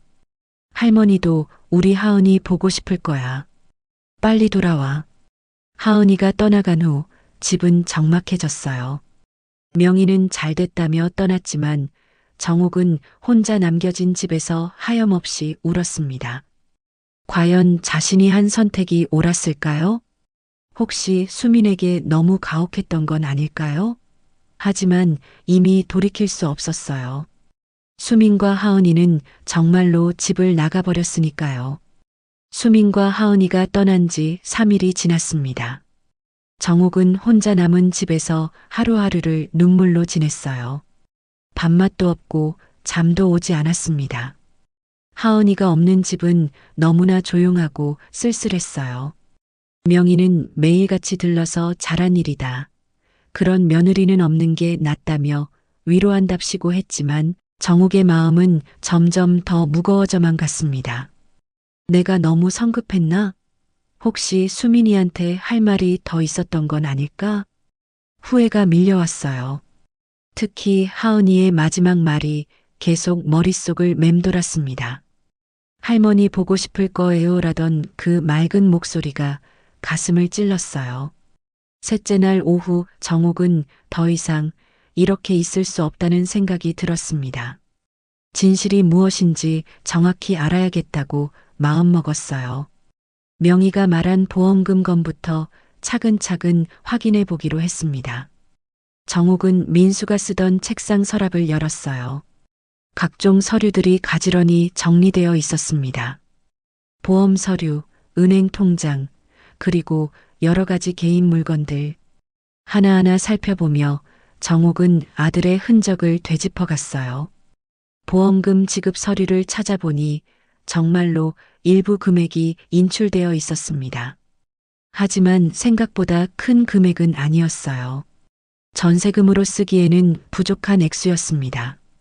그럼 수민이가 거짓말을 한 건가? 아니면 다른 돈도 있는 건가? 정옥이 서류를 뒤적이다가 이상한 영수증 하나를 발견했어요. 외장하드 구매 영수증이었습니다. 구매 날짜를 보니 민수가 세상을 떠나기 불과 한 달 전이었어요. 외장하드? 민수가 왜 그런 걸 샀을까? 정옥은 민수의 방을 뒤져봤습니다. 책상 아래, 옷장 안, 침대 밑까지 구석구석 찾아봤어요. 그러다가 책장 뒤편에서 작은 검은색 외장하드를 발견했습니다. 떨리는 손으로 그것을 컴퓨터에 연결했어요. 화면에 여러 개의 폴더가 나타났습니다. 하은이에게, 수민이에게, 엄마에게, 그리고 영상일기라는 폴더가 있었어요. 정옥은 먼저 엄마에게라는 폴더를 열었습니다. 그 안에는 한 개의 동영상 파일이 있었어요. 마우스를 클릭하자 화면에 민수의 얼굴이 나타났습니다. 엄마. 민수의 목소리가 들리자 정옥은 눈물이 쏟아져 나왔어요. 화면 속 민수는 많이 야윈 모습이었지만 여전히 따뜻한 미소를 짓고 있었습니다. 엄마, 이 영상을 보고 계신다는 건 제가 이미 떠났다는 뜻이겠죠. 미안해요. 아픈 몸으로 엄마를 많이 걱정시켜 드렸어요. 정옥은 화면을 보며 흐느꼈습니다. 엄마, 제가 죽고 나면 수민이와 하은이를 부탁드려요. 특히 수민이를. 수민이는 저보다 더 힘든 시간을 보냈어요. 제가 아픈 동안 모든 걸 혼자 감당했거든요. 민수의 말에 정옥은 고개를 들었어요. 수민이는 정말 강한 사람이에요. 저도 처음엔 몰랐는데 함께 살면서 알게 됐어요. 수민이는 자신의 아픔을 절대 남에게 보여주지 않는 사람이에요. 항상 혼자 견뎌내죠. 정옥의 가슴이 먹먹해졌습니다. 엄마, 혹시 수민이가 이상한 행동을 하더라도 이해해 주세요. 그 아이는 나름대로의 이유가 있을 거예요. 저는 수민이를 믿어요. 영상이 끝나자 정옥은 한동안 멍하니 화면을 바라봤어요. 민수의 말이 계속 귓가에 맴돌았습니다. 수민이를 믿는다고 했던 그 말이 특히 그랬어요. 정옥은 영상일기 폴더를 열었습니다. 그 안에는 날짜별로 정리된 수십 개의 영상이 있었어요. 가장 최근 날짜의 영상을 클릭했습니다. 오늘은 수민이한테 미안한 일이 있었어요. 화면 속 민수는 더욱 야위어 보였어요. 목소리도 약해져 있었습니다. 수민이가 요즘 너무 힘들어해요. 제가 아픈 것도 모자라서 경제적인 부담까지 져야 하니까. 수민이는 아무 말 안 하지만 밤마다 몰래 우는 소리가 들려요. 정옥은 숨을 죽이며 영상을 봤어요. 수민이는 제 마지막 희망이에요.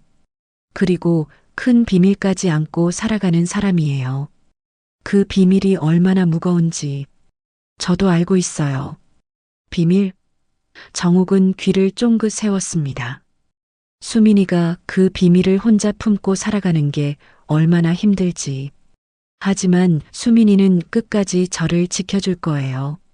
그런 사람이에요. 영상이 끝나자 정옥은 더욱 혼란스러워졌어요. 민수가 말한 큰 비밀이 무엇일까요? 혹시 정옥이 모르는 무언가가 있는 건가요? 그때 현관문이 열리는 소리가 들렸어요. 명희가 또 들어오는 모양이었습니다. 언니, 저 왔어요. 오늘은 좀 어때요? 명희가 방으로 들어오다가 컴퓨터 화면을 보고 깜짝 놀랐어요. 어머, 언니 뭐 하세요? 민수 사진 보고 계셨어요? 아니야, 그냥. 민수가 남긴 영상이 있더라고. 영상이요? 무슨 영상인데요? 정옥은 명희에게 외장하드 얘기를 했어요. 명희는 흥미로워하며 다른 영상들도 보자고 했지만 정옥은 거절했습니다. 이건 가족들만의 일이었거든요. 명희가 돌아간 후 정옥은 하은이에게 온 메시지를 확인해 봤어요. 수민이 보낸 것이었습니다. 하은이가 할머니 보고 싶어 해요.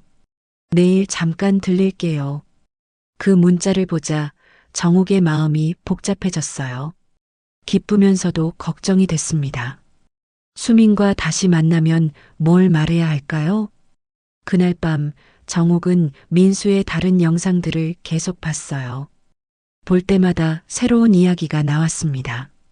특히 수민에 대한 이야기가 많았어요. 민수는 줄곧 수민을 이해해달라고 믿어달라고 말했습니다. 민수야, 내가 말한 그 비밀이 뭐니? 수민이가 안고 있는 그 무거운 비밀이 뭔지 알려주렴. 정옥은 화면을 보며 간절히 바랐어요. 내일 수민과 하은이를 만나면 진실을 알 수 있을까요? 아니면 더 큰 혼란만 남게 될까요? 밤이 깊어갈수록 정옥의 마음속 궁금증은 더욱 커져만 갔습니다. 다음 날 오후 정옥은 하은이의 발걸음 소리를 듣고 현관으로 뛰어나갔습니다. 3일 만에 보는 손녀의 얼굴이 더없이 그리웠어요. 할머니, 하은이가 정옥의 품에 안겼습니다. 정옥은 손녀를 꼭 껴안으며 눈물을 흘렸어요. 아이의 체온이 그렇게 따뜻할 수가 없었습니다. 우리 하은이 할머니 보고 싶었지? 많이 보고 싶었어. 네, 엄청 많이요. 매일 할머니 생각했어요. 뒤이어 들어온 수미는 여전히 차가운 표정이었어요. 하지만 정옥은 민수의 영상을 본 후라 예전과는 다른 시선으로 며느리를 바라봤습니다. 수민아, 앉자. 우리 이야기할 게 있어. 어머니, 오래 있을 수 없어요. 하은이가 할머니 보고 싶어 해서 잠깐만. 제발 잠깐만이라도 좋으니까 앉아봐. 정옥의 간절한 목소리에 수미는 마지못해 소파에 앉았어요. 하은이는 할머니 무릎에 앉아 그동안 있었던 이야기를 쏟아내기 시작했습니다. 할머니, 새 집에는 제 방이 따로 있어요. 그런데 엄마가 밤마다 울어요. 하은이의 말에 수민의 얼굴이 굳어졌어요.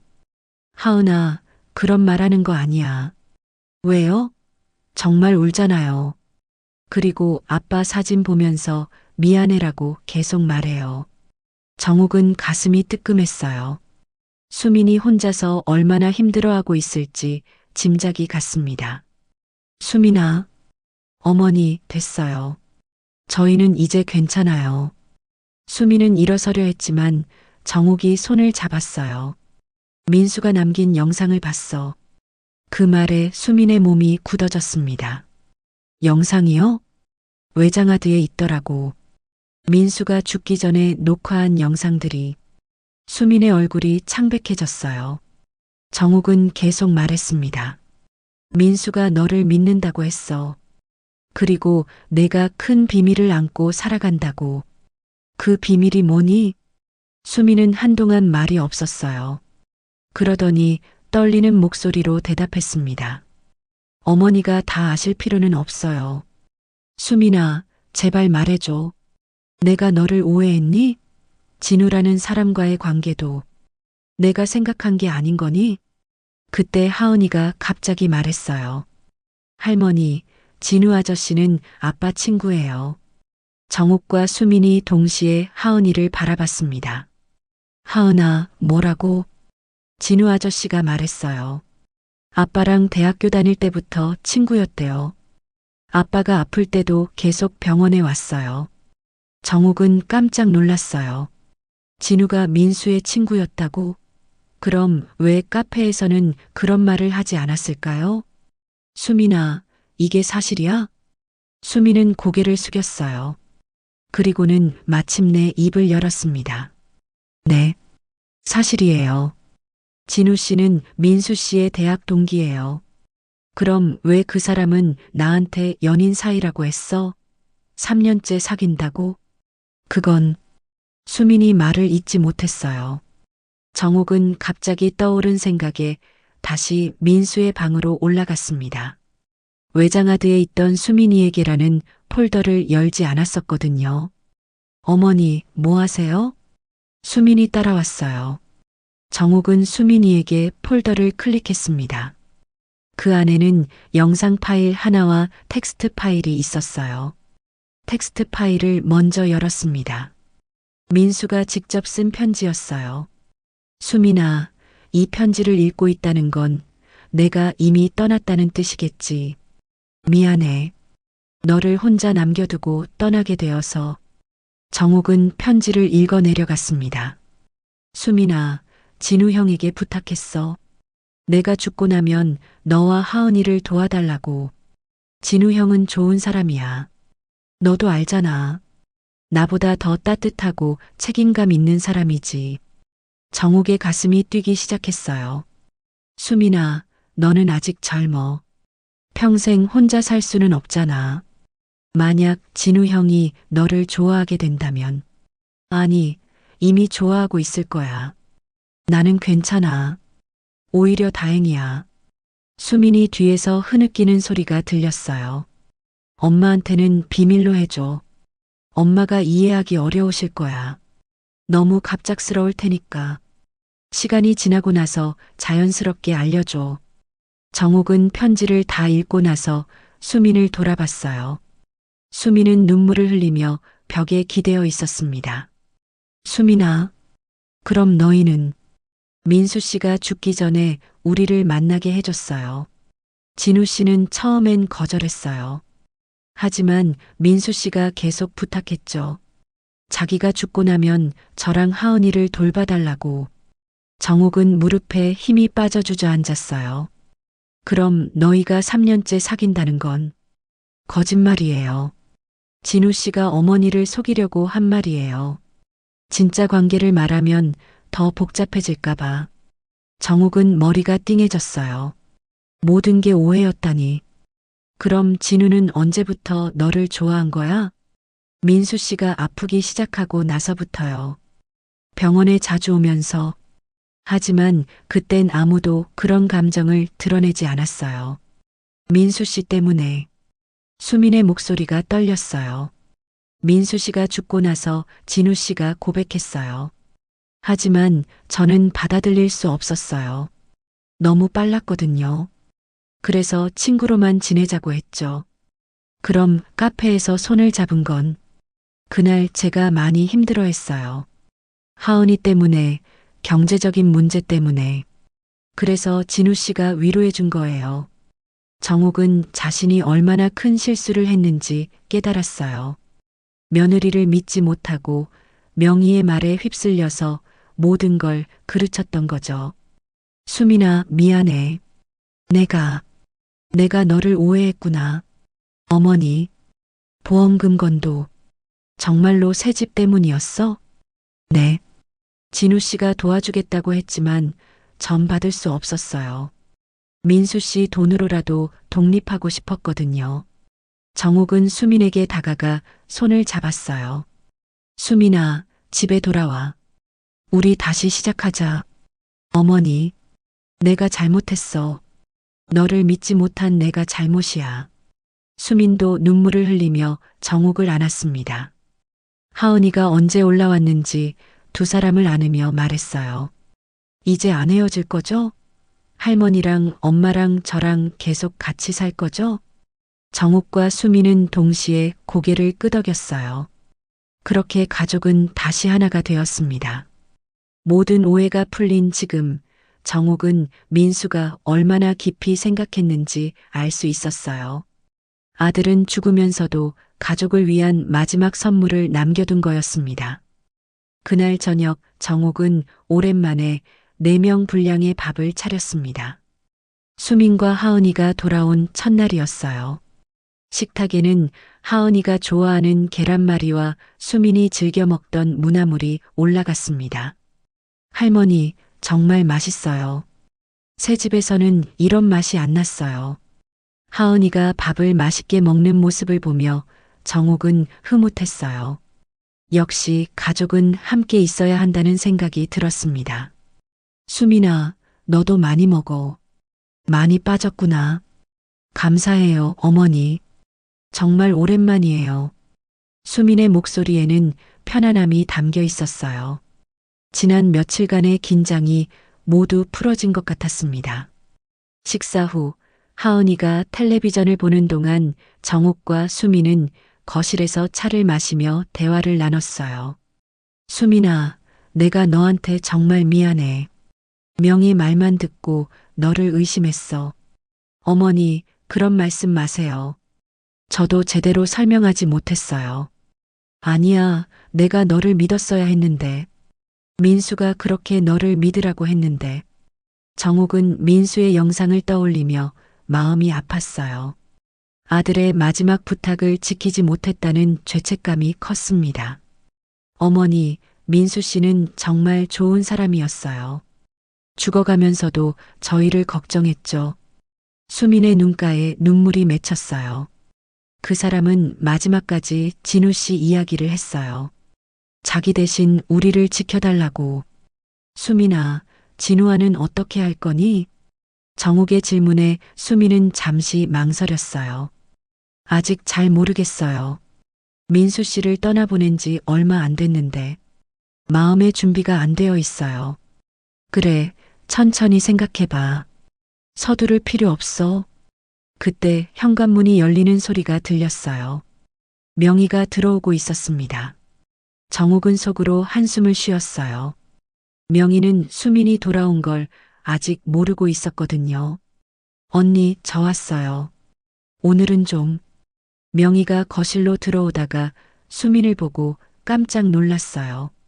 어머, 너 왜 여기 있어? 고모님, 안녕하세요. 수민이 조심스럽게 인사했지만 명희의 표정은 좋지 않았어요. 언니, 이게 무슨 일이에요? 왜 이 사람이 다시 여기 있어요? 명희야, 앉아. 이야기할 게 있어.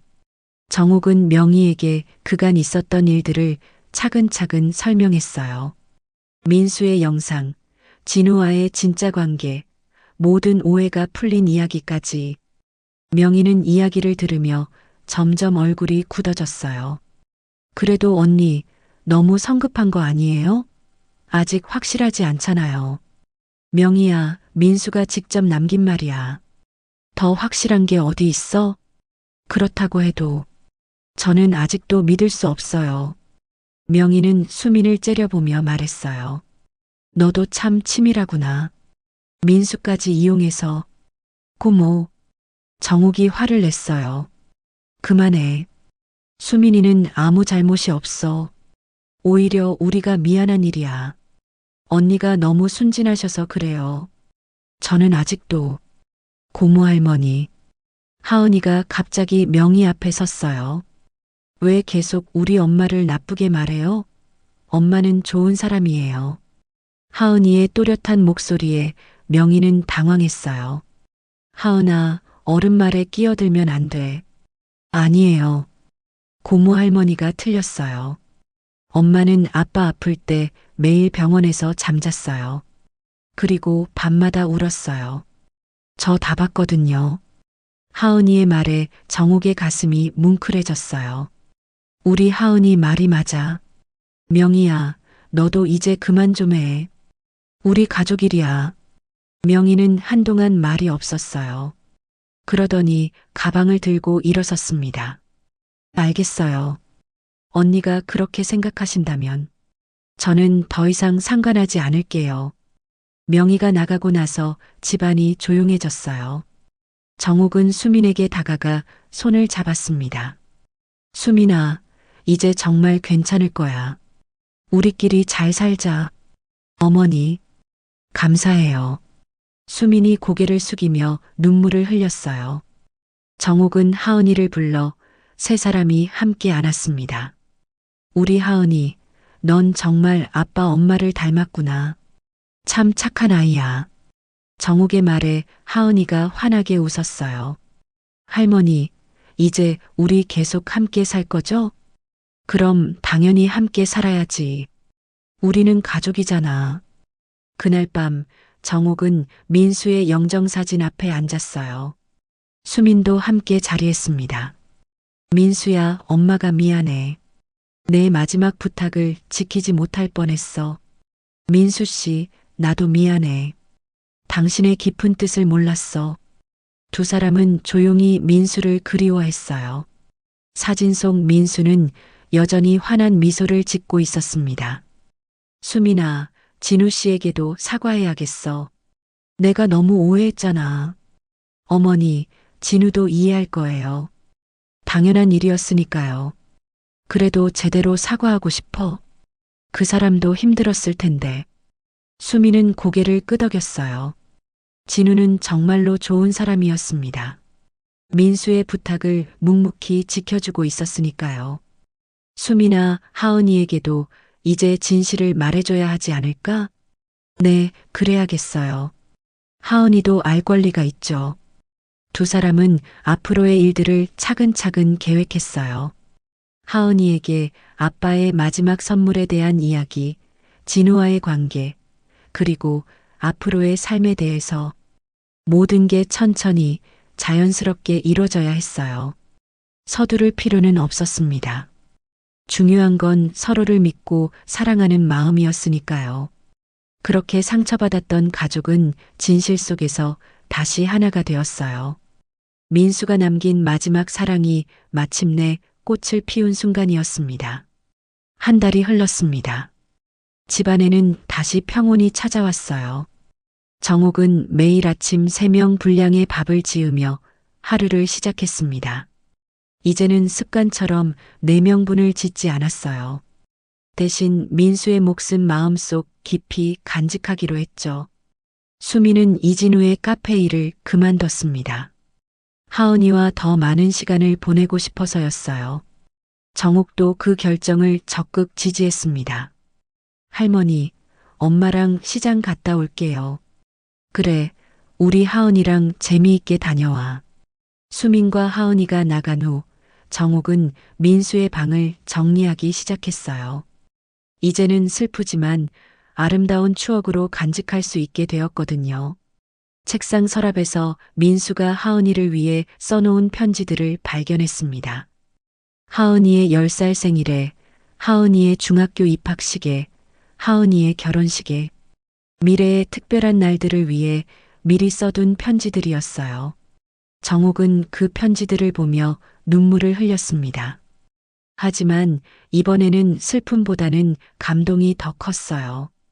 민수야, 이제야 내가 편안히 웃을 수 있겠구나. 정옥은 민수의 영정사진에 대고 말했어요. 사진 속 아들의 미소가 더욱 환해 보였습니다. 점심 무렵 이진우가 찾아왔습니다. 정옥은 그를 정중히 맞아들였어요. 진우 씨, 어서 오세요. 기다리고 있었어요. 안녕하세요, 어머니. 진우는 예의 바르게 인사했어요. 지난 한 달 동안 정옥과 진우는 서로를 이해하게 되었습니다. 모든 오해가 풀린 후 진우는 정기적으로 집을 방문해 안부를 물었어요. 수민이는 어디 갔나요? 하은이랑 시장에 갔어요. 곧 올 거예요. 두 사람은 거실에 앉아 차를 마시며 이야기했어요. 진우 씨, 그동안 정말 고마웠어요. 민수 부탁을 이렇게까지 지켜주시다니. 아니에요, 어머니. 민수를 위해서, 그리고 수민 씨와 하은이를 위해서 당연한 일이었어요. 진우의 목소리에는 진심이 담겨 있었어요. 그런데 진우 씨, 수민이와는 어떻게 할 생각이에요? 정옥의 질문에 진우는 잠시 망설였어요. 어머니, 저는 이제 물러나려고 해요. 무슨 소리예요? 수민 씨에게는 시간이 필요해요. 그리고 저도 민수에 대한 의리를 생각하면 더 이상 가까이 있기가 어려워요. 진우의 말에 정옥은 마음이 아팠어요. 진우 씨, 민수가 원했던 건 바로 이런 거였어요. 당신이 수민이를 지켜주는 건 말이에요. 알고 있어요. 하지만 지금은 아닌 것 같아요. 나중에 수민 씨가 준비되면 그때 다시 생각해 볼게요. 그때 현관문이 열리며 수민과 하은이가 들어왔어요. 진우 아저씨. 하은이가 반갑게 뛰어왔어요. 진우는 하은이를 안으며 웃었습니다. 우리 하은이 잘 지냈어? 네. 할머니랑 엄마랑 맛있는 거 많이 만들어 먹었어요. 수미는 진우를 보며 미소 지었어요. 예전처럼 어색하지 않았습니다. 진우 씨, 오늘은 저녁도 같이 드세요. 아니에요, 괜찮아요. 저는 이제 가봐야 해서. 왜요? 할머니가 된장찌개 끓였는데 진우 아저씨도 드세요. 하은이가 진우의 손을 잡아 끌었어요.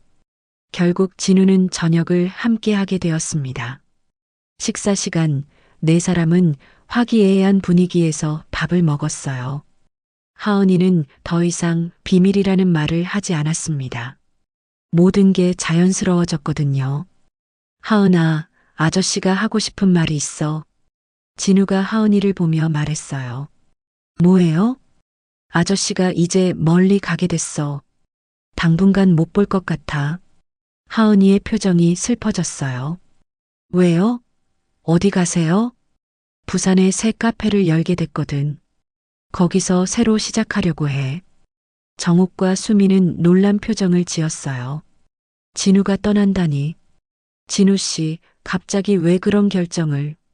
수민 씨, 저도 새로운 시작이 필요해요. 여기 있으면 계속 과거에 얽매일 것 같아서요. 수미는 뭔가 말하고 싶어 했지만 결국 아무 말도 하지 못했어요. 식사 후 진우는 작별 인사를 했습니다. 어머니, 그동안 정말 감사했어요. 수민 씨와 하은이 잘 부탁드려요. 진우 씨, 가끔 연락해요. 당신도 우리 가족이나 다름없으니까. 정욱의 말에 진우는 고개를 끄덕였어요. 하은아, 엄마 말 잘 듣고 공부 열심히 해. 네, 진우 아저씨도 새 카페에서 맛있는 커피 많이 파세요. 하은이가 진우를 꼭 안았어요. 진우는 눈물을 참으며 하은이를 쓰다듬었습니다. 마지막으로 수민과 진우는 현관에서 잠시 대화했어요. 진우 씨, 정말 고마웠어요. 민수 씨 없이 어떻게 살아야 할지 모르겠을 때 당신이 있어서 견딜 수 있었어요. 수민 씨도 고생 많으셨어요. 이제 어머니와 하은이와 함께 행복하게 사세요. 언젠가 다시 만날 수 있을까요? 수민의 질문에 진우는 따뜻하게 미소 지었어요. 인연이라면 언젠가는 다시 만나겠죠. 그때까지 서로 잘 지내요. 진우가 떠나고 나서 집안은 조용해졌어요. 하지만 이번에는 쓸쓸하지 않았습니다. 따뜻한 여운이 남아 있었거든요. 그날 밤 정욱은 민수의 사진 앞에 앉았어요. 수민과 하은이도 함께였습니다. 민수야, 내 친구 진우가 떠났어. 정말 좋은 사람이더라. 내가 왜 그렇게 믿었는지 알겠어. 하은이가 할머니 무릎에 기대며 말했어요. 할머니, 아빠가 우리를 지켜주고 있는 것 같아요. 그럼 당연히 지켜주고 있지. 아빠는 천사가 되어서 하늘에서 우리를 보고 있어. 정욱은 손녀를 안으며 말했어요. 수민도 두 사람 곁에 앉았습니다. 세 사람은 조용히 민수를 그리워했어요. 이제는 슬픔보다 감사함이 더 컸습니다. 민수가 남긴 사랑이 이들을 다시 하나로 만들어 주었으니까요. 정욱은 창밖을 바라보며 혼잣말처럼 중얼거렸어요. 사랑은 말보다 침묵 속의 용서였구나. 그 말에는 깊은 깨달음이 담겨 있었어요. 때로는 말하지 않고 품어주는 마음이, 따지지 않고 믿어주는 마음이 진짜 사랑이라는 걸 이제야 알게 된 거죠. 하은이가 스르르 잠이 들고 수민도 졸기 시작했어요. 정욱은 두 사람을 바라보며 마음속으로 민수에게 말했습니다. 민수야, 엄마가 이제 알겠어. 내가 왜 수민이를 그렇게 믿으라고 했는지. 사랑하는 사람을 믿는다는 게 얼마나 소중한 일인지. 고마워, 우리 아들아. 밤이 깊어갈수록 집안은 더욱 평온해졌어요. 마침내 모든 상처가 아물고 진짜 가족이 된 세 사람의 새로운 시작이었습니다. 민수의 마지막 선물은 이렇게 완성되었어요. 사랑하는 가족들이 서로를 이해하고 용서하며 진정한 행복을 찾아가는 모습으로 말이죠. 오늘 이야기를 끝까지 들어주셔서 감사합니다. 영상 보시고 느끼신 감정, 댓글로 함께 나눠주세요. 여러분의 한마디가 누군가에겐 큰 위로가 될 수 있습니다. 영상이 마음에 드셨다면 구독과 좋아요로 응원 부탁드립니다.